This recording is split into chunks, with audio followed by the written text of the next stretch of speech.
Hello everybody, this is Fernando for the latest Haunted Dolls and Curses video.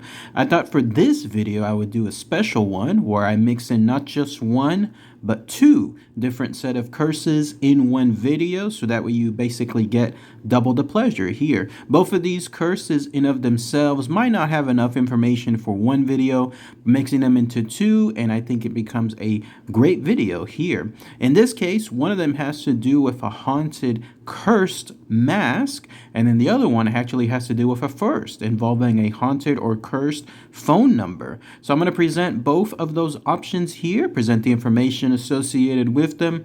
I'd love to hear again what your thoughts and comments are on there too. The first one is known as the cursed Maori warrior masks, and then the second item that I'm talking about are the cursed phone numbers in Bulgaria. That's right, apparently there are indeed cursed phone numbers out there. So let's go ahead and let's share that info here, and then I'll give my own thoughts and opinions throughout the video. So the first one is again the cursed Maori warrior mask. So here's what it says. These are a set of masks that apparently have a curse for one particular area. So if you go specifically to a museum in Wellington, there in New Zealand, it's known as the Te Papa Tongarea Museum. I hope I'm saying that correctly. Te Papa Tongarea Museum. It is actually the nation's largest museum there, their national museum. I was looking at some of the pictures throughout the museum there, and it looks very beautiful. Those of you that haven't had a chance to go there and you're in that area, by all means, check it out. I saw a lot of interesting things. It definitely put some of our museums here in the Texas area to shame. But yeah, if you go there to that spot, you're going to find a multitude of masks that are around that location. In fact, I even went to the website to look up more information associated with these cursed masks, and they in turn brought up other masks, those that are not cursed. Those are just regular masks, and you could go see those as well. Some of them look very, very interesting as well. But as it turns out, this museum houses a set of multiple masks that were actually once worn by Maori warriors. They look very, very interesting, very stark, like they have a very settling image all of a sudden whenever you look at them. These warriors were known to basically be some of the fiercest, deadliest warriors that the British at the time met whenever they were doing their expansions into the area. Those Maori warriors apparently had a thing with war. Like, they were basically born to be brave and fierce warriors. They were fighting at a very, very early age. They were able to handle multitude of weapons, also have a large amount of fighting techniques, and they had a dance that was apparently called the Haka dance. I hope I'm saying that correctly, the Haka dance. And again, they use this along with their fighting, along with their codes, along with their war traditions to, again, give the British a good run for the money when it came to their battles. In fact, one of their quotes is, "I will kill you and I will eat you." So that gives you an idea essentially of what the Maori people and what the Maori warriors essentially entailed. Well, a lot of them ended up wearing these masks here that you've been looking at. These masks, again, have a very stark image. I mean, some of them instantly reminded me of for lack of a better term, Darth Maul, like the tattoos that he has on his face. I'm wondering if George Lucas even had like an inspiration whenever he was doing that infamous character for the prequels, if he in turn was able to have this inspiration from the Maori warriors. Some of you that are Star Wars fans out there, let me know. Let me know if there's a link associated with that. Well, the belief is this. These masks are so symbolic when it comes to the nature of the Maori people that there's now not just a curse, but there's apparently a spirit that engulfs these masks themselves. You know how I talked about that in the past, right? How some cursed items apparently have their own type of life within them. I find that so fascinating, the idea that something involving an inanimate object can just be sitting there and you're staring at it, but that it in turn is staring back at you. I've talked about that at some of the haunted dolls, and I've talked about that at some of like the haunted chairs as well. Well, apparently now in the world of masks, this is the same thing too. It houses a spirit that is known as a Wairua. Wairua. I hope I'm saying that correctly. Wirua. Wairua. And these are the ones that are there within those masks, and because of it, they must be treated as a sacred object. The notion goes that they're there in the museum, but they have to be handled in a very particular way, in a very respectful way as well, because once again, these spirits that are housed within these masks can and will do something. But as long as you're a-okay with them and you treat them with the proper respect, then everything should be good. One thing though that is a big difference is this, where the curse comes into play, apparently on a 24-hour basis. It has to do with either pregnant or, for lack of a better term, women that are on their periods. If you go there to that museum, again, the Te Papa Tongarewa Museum located there in Wellington, and you happen to be a woman who is either pregnant or again on her period, then apparently you will have something really bad happen to you. This is because in that culture, the women who are pregnant or again on their period have their own type of spirits, like their own type of similar wairua that I was mentioning earlier. And the ones that are within these masks in of itself, apparently it goes that they in turn clash with the spirits associated with those women. Like the women may not even know they have those spirits surrounding them, but now all of a sudden they're coming into play with those warriors, or their life force or whatever it is that are within those Maori warrior masks. So if you have anybody go in there into that museum that is again a woman or someone, a pregnant woman or someone on their period, then they in turn will clash with I guess invisibly or some other type of force, and that'll cause a horrible fate for the woman. Apparently this is something where it's on lines that it can be pretty bad to the point of it being deadly. So this is so serious when it comes to this notion that some of the local tribes there, some of the local Maori tribes have absolutely demanded that the museum follow their rules. Like when it comes to the word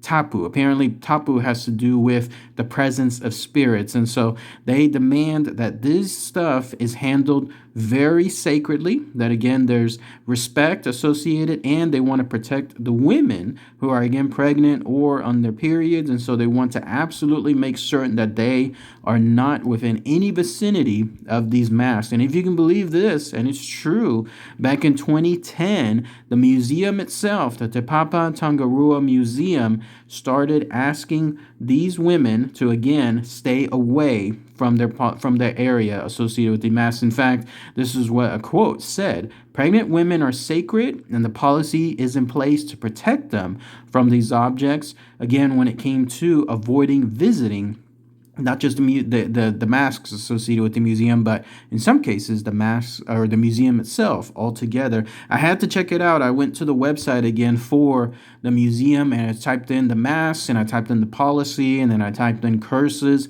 I didn't see anything now. Again, the quote was from 2010, so we're talking as about maybe 13 years from today's date. But I didn't see anything now on the website about it. But that doesn't mean, again, that it's not in place, at least on a written format. So those of you that are there in New Zealand, you happen to go there again to the Te Papa Tongarewa Museum, let me know. Let me know if you see anything along those lines as far as a policy, a written policy, or something else in place that is, again, asking pregnant women or women on their periods to stay away from not just that spot, but maybe even the museum itself. And if you see that, post it in the comments below, because it'll be one of a kind when it comes to a curse that is so strong that it actually causes this real life effect. I mean, I've heard of curses and I've reported on curses that you got to do certain things that are okay, like Bob Dahl is another one, Robert the Doll that comes to mind, how you can visit him as long as you ask for permission, and then also and you say thank you, and you treat them with respect. And then the other one that comes to mind is Peggy the doll over at the Zach Baggins Haunted Museum. As long as you treat her with respect and you're a-okay and you say goodbye as well. Here though, you're actively told to stay away, only if again you're a pregnant woman or someone woman on your period. So let me know, post it in the comments if this is 100% real still to this day. And those of you that go to the museum on your own and you happen to see these masks, let me know if there's any kind of weird aura associated with them, like something else that stands out. That if so, then please post it in the comments below. And now the next one that I'm going to talk about here has to do with a cursed phone number. The story goes that this is a phone number that is there in Bulgaria, and apparently if you call this or if you are assigned this number, then it is something that is really, really bad. It has to do with this. It's the number that's known as 088, and then it's 8888, and then finally 888. So we're talking a total of 1, 2, 3, 4, 5, 6, 7, 8, 9 eights, and then a 0 in front of it. Apparently, if you're assigned this phone number there in Bulgaria, then that's a bad thing. You are cursed. And not only that, but you will have a fate that will await you pretty soon. So the story goes that sometime in 2010, this phone number was assigned not just once, not just twice, but 3 times altogether. And then just in 10 years alone, during that time period, all 3 people that were assigned this phone number ended up passing away. So this phone number was assigned 3 times, and then they only got in turn assigned to another person because unfortunately the one before them ended up dead. The first owner died of cancer, and so when that happened, then that phone number was assigned to another person. And then when that happened, that phone number caused that person to apparently get gunned down, if you could believe that. And then when that happened and the phone number was again available, it got assigned to one final person, and then that person in turn happened to get gunned down as well. 3 people in a row in less than 10 years. All of them assigned that phone number, and all of them killed within a short time period. It was shortly after that that the phone number was then suspended. It is no longer available there in Bulgaria, and even if I imagine if you try to get it, it's probably not going to be available to you. Let me know if anybody here is from Bulgaria and knows more about this curse associated with the phone number. And if it's true, like when it comes to it being gone and someone else trying to use it afterward, if it's available or not, let me know. There's other variations, though, of how the phone number looks. Instead of, let's say, 9 eights and then a 0 in front, the other notion is that it is 9 eights and then followed by 359 at the front of it.